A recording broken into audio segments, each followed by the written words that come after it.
Samantala mga kabrigada, 3 bayan po at 1 lungsod sa Batangas nagdeklara ng state of calamity dahil sa epekto ng habagat. Brigada Florence Evangelista, i-brigada mo. Brigada Live Report. 3 bayan at 1 lungsod ang nagdeklara ng state of calamity sa lalawigan ng Batangas dahil sa epekto ng habagat at ng mga nagdaang bagyo. Ngayong araw, nagdeklara ang Tanawan City. Ayon sa kanilang huling datos, umabot sa 1,265 na katao o 337 pamilya ang apektado ng nagdaang kalamidad kung saan karamihan sa mga ito ay inilikas mula sa mga disaster-prone areas.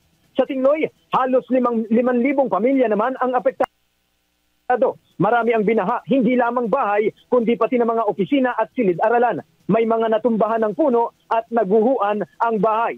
Sa bayan naman ng San Luis, agad na nagdeklara ng state of calamity kahapon. Nagkaroon ng landslide sa isang bahagi ng kalsada. Bago ito, una nang nagdeklara ang Agoncillo, Batangas dahil sa malalang epekto ng habagat. Putol pa rin ang kalsada na nagdudugtong sa barangay ng Bilibinwang at Banyaga. Samantala, sa Calaca City, pansamantalang isinara sa lahat ng uri ng sasakyan ang Jokno Highway matapos ang pagbuho ng lupa sa bahagi ng Barangay Tamayo. Hanggang sa kasalukuyan, nakakaranas pa rin ng panakanakang pag-ulan ang ilang bahagi ng Batangas. In the heart of changing lives, ako si Brigada Florence Evangelista sa 104.7 Brigada News at Batangas, the Music and News Authority. Ang bahaging ito ay hatid sa atin ng Mom's Love ES1 Capsule. Simulang tuparin ang pangarap ng iyong anak. And stunting now!